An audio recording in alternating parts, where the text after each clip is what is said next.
Hi there, and welcome to Apple World. It appears as though Drake was at that point completely obliterated after Kendrick's flood of played accounts. Half a month earlier, we just saw yesterday, as whatever was left of him was completely obliterated by Kendrick with assistance from various external sources on the off chance that you didn't.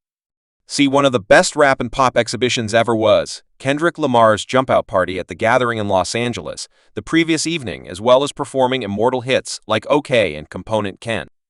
Drake additionally brought out legend past colleagues like Jock and Schoolboy. He likewise brought out LeBron James, Russell Westbrook, and significantly more. It seems like Drake is infuriated by how famous the actual occasion was and the number of superstars that change around on him. He indeed even proceeded to dislike us a sum of multiple times at the occasion before 70,000 individuals, and the whole crowd was skipping all through, which shows how much the plate tune is cherished. I am so thankful to have the option to tell my children later on that in addition to the fact that I was alive when this happened, I was alert since I'm on the East Coast, and we were up until practically 11:00 to keep awake. It's been just about a long time since the West Coast rappers passed the light to Kendrick. I don't think he or they knew how large his inheritance would have been from now on, and the previous evening he established it once more for him to bring the whole West Coast RP people group together. To bring every one of the diaspora all around the world together, whether we were at the show or at home watching on a live stream, to do that on Juneth. That is all heritage. This is the photograph that we will be hanging at our home. What's more, Kendrick played out a splendid stunt by welcoming Dr. Dre to make that big appearance. Dr. Drew wound up performing melodies he's composed with Kendrick and going about as the impetus to begin what would have been a staggering massacre fest for Drake, I'm going to simply leave a snapshot of quiet for this one. 1. I see dead, unquestionable necessity in the fact that it appears as though this was the climax of the entire Drake rap meet, like dropping the diss tracks and seeing Drake basically surrender as a certain something. However, to see this large number of critical figures assembled on one stage, all going ham and moving to the tune that won Kendrick the meet, is only an unheard of degree of disdain. Kendrick felt free to do his best Travis Scott impression, watching the high position multiple times, simply proceeding to run his diss track consecutively. Whatever was left of Drake was obliterated in light of the fact that before this everything was done on the web and through numbers, which gave Kendrick the triumph anyway, with the gathering of figures in front of an audience and the whole of discussion participating to communicate their aversion for Drake. You can really perceive the number of individuals that truly despise him. Considerably more strangely about this whole pop-out show is the number of individuals that helped Kendrick, whom Drake would probably view as one of his colleagues. LeBron, who has recently participated in extraordinary relations with Drake, was available, and Kendrick even welcomed Russell Westbrook and DeMar DeRozan to the stage to dislike us, which resembles the last knife in Drake's back on the off chance that you didn't know DeMar DeRozan is an NBA player most popular for his time spent playing for the Toronto Raptors. In view of this, he wound up investing a ton of energy with Drake. Kendrick bringing out Roseanne's dislike for us is one of the best punches at Drake. All through the whole fight, you could see that this was the defining moment for Drake's allies, as they understood how tremendous and unjustifiable the triumph was for Kendrick. DJ Scholastics, who was known as one of Drake's greatest meat riders, was in complete shock when he saw this large number of various sorts emerging to help Kendrick's diss track on Drake. He then, at that point, got so maddened that Westbrook wouldn't ever win a ring in the wake of manipulating music. Drake Westbrook, you won't ever win a ring. You won't ever win a ring. Once the show closed, many were left with questions.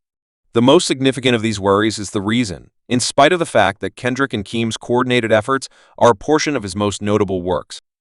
Keem was not welcome to proceed as a visitor or remembered for the set rundown at first we expected. Keem was basically missing, yet after the show we discovered that he was as a matter of fact present. We've been hearing reports for quite a long time that his new collection is evidently coming out soon, so I was somewhat befuddled when we heard nothing new. Moreover, there are bits of gossip that Drake is going to discharge a venture to equal Kendrick.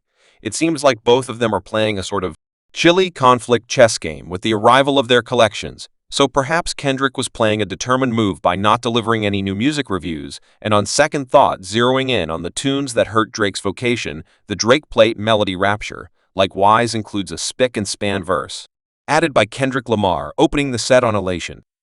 Lamar tossed in the new line, "Give me Tupac's ring back, and I could give you a little regard."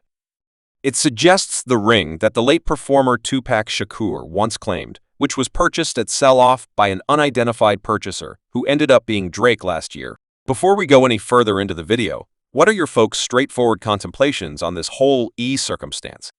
Where does Drake go from here, as the Jump Out show was the most substantial and obvious proof of who proved to be the best in the quarrel? Does he discharge his collection at a similar time as Kendrick's, or perhaps somewhat prior remark down underneath talking about Elation? Pusha T, as of late, has brought his position back on track.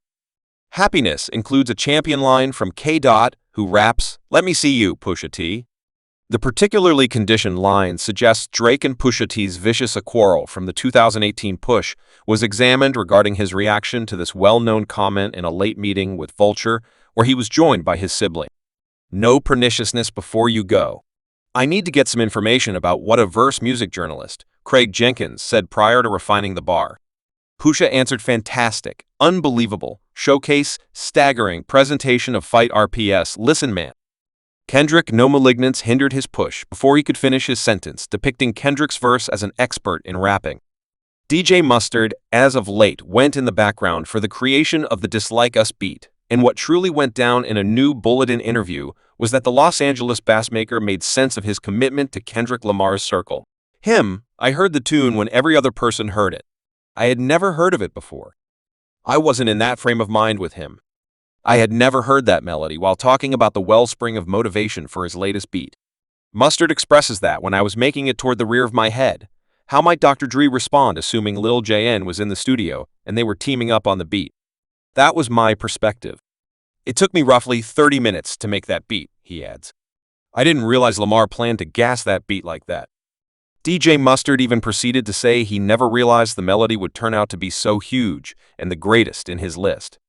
"So far, I got to where I'm about to send Kendrick Lamar like 5 beats a day, but he never answered until like 12 p.m. and was like, 'This is fire.'" Mustard says, "I don't think I even comprehended how huge the melody was until it got to number 1, and I was like, this is the greatest tune of my life. Yet I was only glad to have a melody with Kendrick." It's really crazy the way that Dislike Us ruled the graphs, as in the span of a single week it acquired more than 70 million streams and went directly to number 1 on Bulletin Hot 100 graphs. Drake appears to be unaffected by the circumstances of the previous evening, despite the fact that Kendrick Lamar was on the West Coast and gave 5 exhibitions of his Drake disdain Dislikes Us at the Jump Out show. Drake shared a selfie on his Instagram story from the get-go. Thursday, June 20th. Only hours after the Jump Out Ken and Companions show finished up at the Kia Discussion in Los Angeles, Drizzy tweeted a selfie of himself with the caption "Summer Association" at around 4 a.m. His disposition was fairly entertained, as though he couldn't have cared less about what had happened at Kendrick's gathering hours before. It'll be extremely intriguing to see what happens because of the new pop-out show, and on the off chance that it motivates Drake to push his delivery, subscribe Apple World for more videos.